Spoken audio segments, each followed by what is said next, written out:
How does the file format you're using, whether JPEG or RAW, impact your photos? What does it even mean? And how can choosing the right format take your photography to the next level? In today's video, we are exactly doing this and breaking it all down. We will explore how these formats impact image quality, editing flexibility, and storage. So let's dive in.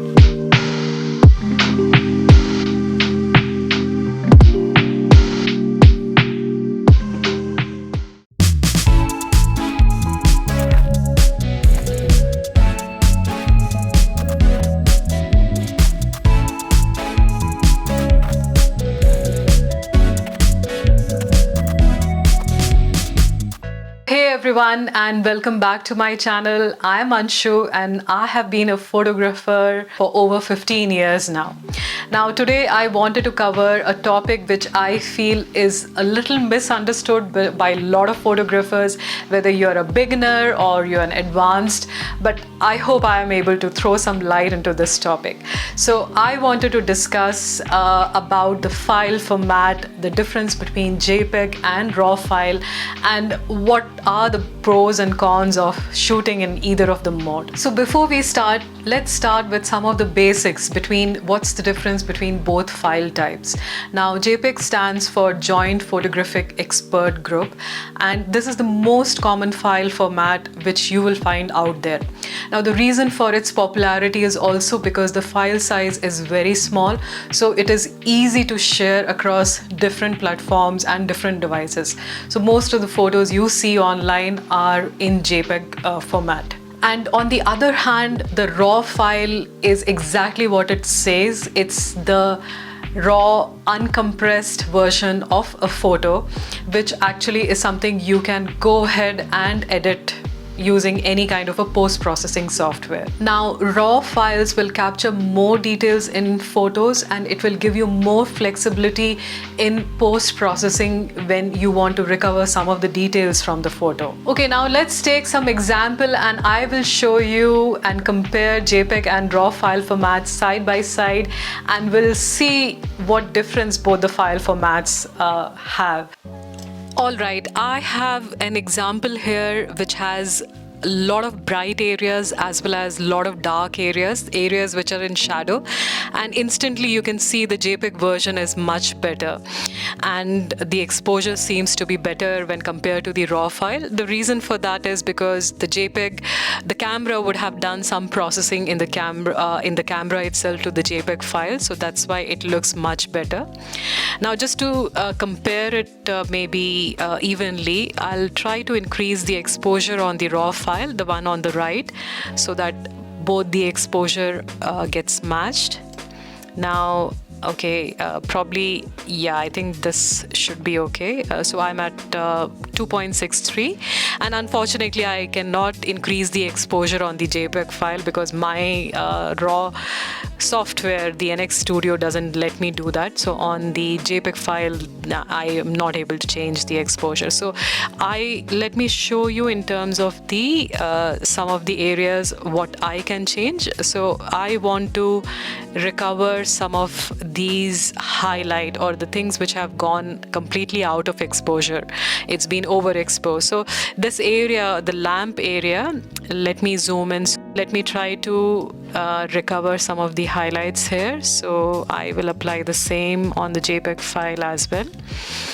And if you can, yeah, if now you can see the difference there. So the RAW file was able to recover some of the color in this lamp shade, but the JPEG has completely lost it.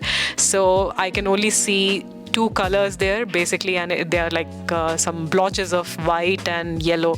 There is no color which I can see in this, and not only in this lamp but a lot of areas around this background. So yeah, this is a good example here. If you see, it's purely white on the JPEG file, but I can see there are shades of blue and purple in this particular area. Now, most of the cameras these days, including SLR, mirrorless, and even a lot of compact cameras, they support RAW file format. And on the other hand, not many smartphones support RAW file format. Now I'm using a iPhone 15 Plus, which actually doesn't support a RAW file, but the 15 Pro version does that.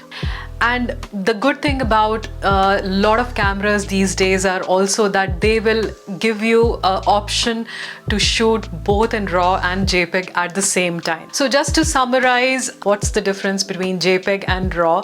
So JPEG, as we know, is the compressed version of your file.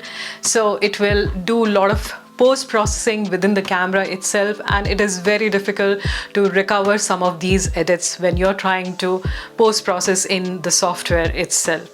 Whereas RAW file will have more details when compared to your JPEG shots. So just to give you an example, most of the cameras, they handle around, say, 12-bit channel, which means you will be seeing more number of colors per pixel. Now, as you would see from these example, RAW photos especially shine when there has been some, I would say, mistakes in the photos. So for example, they really are able to recover overexposed photos or underexposed photos. So this is where you will really start seeing the difference between a JPEG and RAW file. Obviously, there are some kind of cons to having a file in RAW format as well. The biggest, which I feel, is the size of the file. So usually the RAW files are always at least 3 times larger than your JPEG file. So you will have to think about your storage solution as well. So I use an external hard drive to archive my RAW files. Alright, so I have this photo which I took during the night time, and I think it's a good example because it has a mix of both the shadows and a lot of bright areas. So on the left I have the JPEG version, and on the right I have the RAW version, which is the NEF file format from Nikon. And let me zoom in maybe just to start on some of the bright areas. So probably I'll zoom into bokeh, this bokeh in the corner. And I have not done any editing to either of the files. So instantly you can see, maybe if I start zooming in, I can feel that there is more detail in the RAW file, which is on the right, and on the JPEG side, the photo starts getting pixelated. So you can see some patches of, I don't know, maybe light brown color there. And obviously this is an exaggeration, right? So this is at 300% zoom, and you will have to zoom in to really see any differences. I know I have been discussing a lot about JPEG and RAW and why RAW is always better, but I feel at some instances, maybe, you know, when you just want to share a snapshot, or maybe you just want to upload something online for it to be visible only on your mobile phone, it all depends on the situations or the photos you want to upload. But definitely if you're trying to create photos, say, professionally, or trying to create photos for, say, an event or maybe your clients or wedding or whatever, then I would recommend that you must go for a RAW file format. Because at the time when I have seen, when I'm shooting, and especially I'm in a lot of pressures, I'm outdoor, I'm moving about, I'm maybe doing a client shot, then I really don't want to be bothered too much about what my white balance is going to be or how my exposure is going to be. Obviously these are important things, but sometimes accidents happen and you may end up overexposing your photo or underexposing your photo, though those snaps were really probably the most perfect ones which you have taken. So you will always have the RAW file to edit them, so you don't have to bother too much when you're taking photos in the field. Another thing I just wanted to highlight is probably you would have also noticed for some situations where your photo is kind of perfectly exposed, a lot of times you will find your JPEGs are actually better than your RAW files. The reason for that is that JPEG will try to do some kind of initial post-processing right in the camera. So it may try to correct your exposure or even sharpness, and you will always find your JPEG photos to be better than your RAW files when you start looking them on your computer screen. But remember, RAW files, though they may not have the correct settings or processings applied to them, they will have a flatter look. But once you start working with the file, that's when the beauty of the RAW file format really shows. So I hope that you found this video useful and you have now a basic understanding of what is a RAW file and what is a JPEG file. You tend to have more creative control over your photos. And definitely I also mentioned that JPEG has its own advantage, and I feel nowadays, now the camera itself they are so advanced that sometimes when I am processing both a JPEG and a RAW file, I barely see any difference between both of the files. And usually when the photo is correctly exposed, then the difference could be very less noticeable.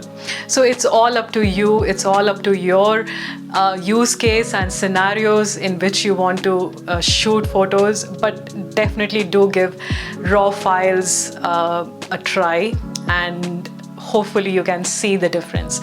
So I hope this video was useful, and if you found this video useful, then do subscribe to my channel, like my channel, and do comment on my channel and let me know what is your preferred method of shooting, whether you shoot in JPEG or whether you shoot in RAW. I will see you in another video. Till then, have a nice day ahead and happy clicking. Bye.